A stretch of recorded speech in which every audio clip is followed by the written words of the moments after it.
Paroisse Saint-Jean de Cocody, ce jeudi, jour de l'Ascension. Célébrée 40 jours après la fête de Pâques, elle marque la dernière rencontre de Jésus avec ses disciples après sa résurrection et son élévation au ciel. Le père Hippolyte Anigori, curé de la paroisse Saint-Jean de Cocody, a, dans son homélie, mis un point d'honneur à ne pas confondre ascension et assomption. Bien souvent, nous faisons des mélanges en disant ascension de Jésus, ascension de la Vierge Marie. Non. Quand on parle de notre Seigneur Jésus-Christ de Nazareth, nous parlons de l'ascension, ascensio, monter sans se faire aider avec toute la prestance divine. Tandis que le terme absomption concernant la Vierge Marie tire son origine du mot latin assumere, qui veut dire monter en se faisant aider comme un impotent, comme un malade.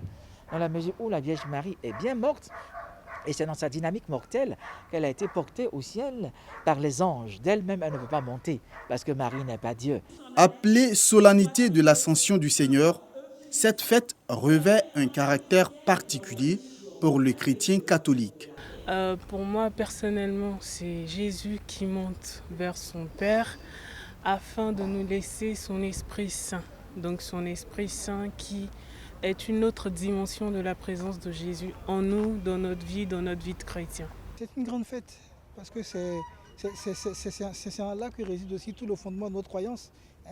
Dieu est venu sur terre, il a donné son Fils qui est venu sur terre, qui a pris la condition humaine, qui a été crucifié, qui est descendu aux enfers, qui a connu la mort comme nous autres, les êtres vivants que nous sommes, qui est ressuscité. Et 40 jours après, il est monté au ciel. L'Ascension précède de 10 jours la Pentecôte, la descente de l'Esprit Saint sur les disciples de Jésus-Christ. Les fidèles chrétiens catholiques de la paroisse Saint-Paul de la Cité ont célébré ce matin la fête de l'Ascension à travers prières, chants et danses. Le père Christian Konankan, dans son homélie, a rappelé le sens de cette fête chrétienne qui a lieu le 40e jour à partir de Pâques et qui marque la dernière rencontre de Jésus avec ses disciples après sa résurrection et son élévation au ciel. Le père Christian Konankan a exhorté les fidèles chrétiens catholiques à demeurer dans la foi. Il leur a surtout demandé de s'aimer autour d'eux l'amour, la paix, le pardon et la réconciliation.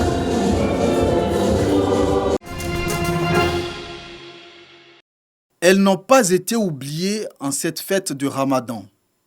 Les familles issues des quartiers défavorisés ont reçu des kits alimentaires composés de sacs de riz, de bidons d'huile et des poulets. Des vivres pour permettre à ces familles de passer une excellente fête de l'Aïd el-Fitr.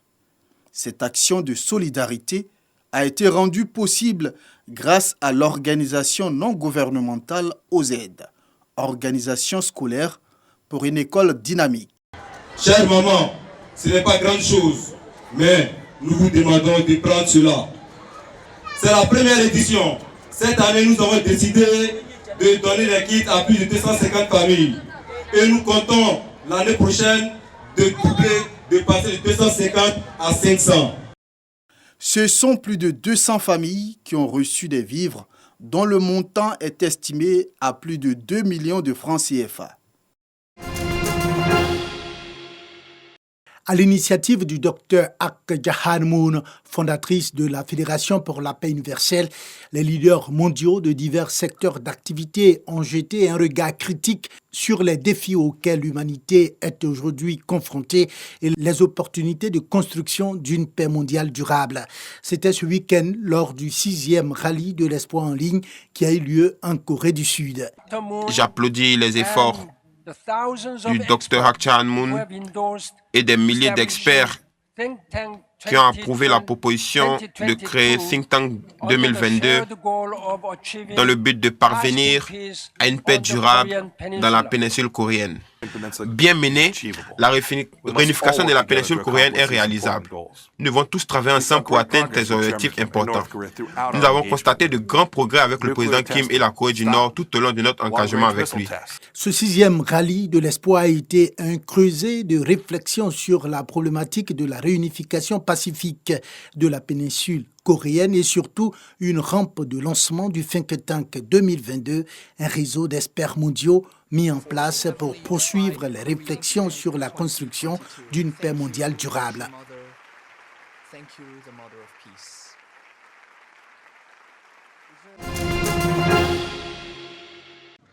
Le premier responsable du sport ivoirien, le ministre des Sports et de la promotion de l'économie sportive, Paulin Claude Dao, a rehaussé de sa présence le lancement du Cross de Daloa, qui ouvre la saison sportive, scolaire et universitaire.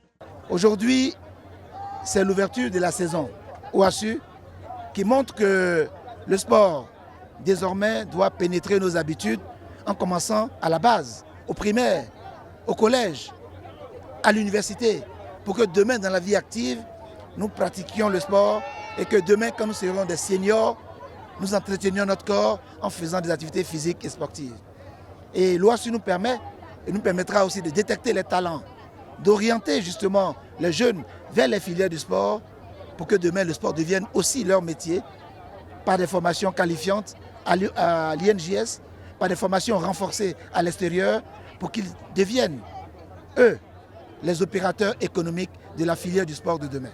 Au menu, 3 km pour le primaire et 5 km pour le secondaire. Une course dans la bonne ambiance, comme les gosses savent toujours le faire. Le corps médical et les forces de l'ordre ont bien encadré la course. Et dans la catégorie premier cycle garçon, la course s'est jouée à 500 mètres de l'arrivée. Vamibi Danoro, au sommet de la montée du 400 mètres, qui constituait la principale difficulté du parcours, double Kwame Kwasi Raoul et Kwame Kona Marus. Fair play, il invite même son adversaire du jour à poursuivre la course et à ne pas abandonner. Chez les primaires garçons, le petit Kwame Kwaku Marus a avalé les 3 km en 10 minutes 17 secondes. Une belle performance pour un gamin de 10 ans. Et c'est le ministre des Sports en personne qui lui a remis sa médaille. Tout comme il a félicité Sanogonyo, vainqueur de la catégorie filles primaire. Sans doute, deux futures pépites de l'athlétisme ivoirien. Volcan Pacaya, Guatemala. Ce que nous avons derrière nous, ça ne se voit dans aucun autre lieu. Le fait qu'il y ait un pizzaolo au milieu des coulées de lave du volcan, c'est impressionnant et c'est unique au monde.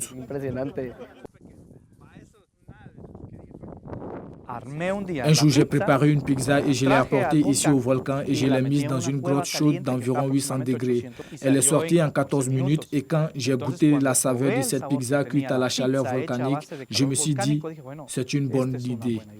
Je peux commencer à offrir aux touristes une nouvelle attraction unique dans ce volcan.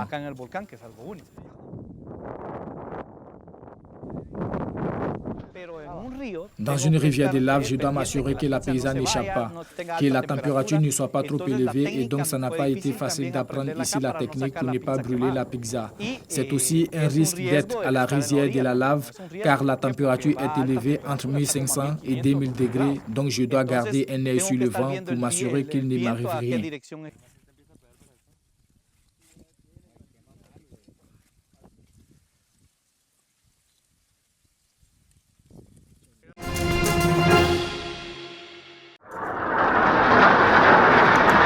Troisième nuit d'affrontement entre Israël et le Hamas.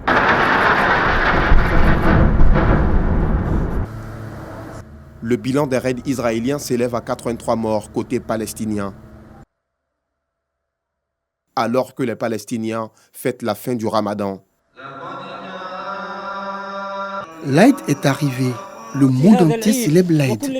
Tous les enfants du monde célèbrent cette fête, sauf les enfants de la Palestine.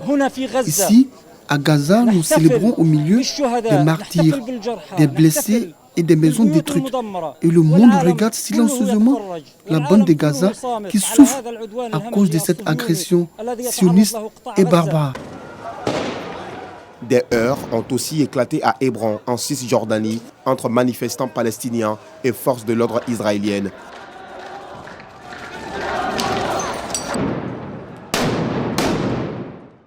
Depuis le début de la semaine, 1600 roquettes ont été tirées sur Israël, faisant 7 morts au total. Près de Tel Aviv, un homme présumé arabe a été lynché par des extrémistes. Rien ne justifie le lynchage d'Arabes par les Juifs et rien ne justifie le lynchage des Juifs par les Arabes. Nous ne pouvons accepter cela. Les États-Unis ont annoncé l'envoi d'un émissaire. Une troisième réunion d'urgence du Conseil de sécurité de l'ONU est prévue vendredi.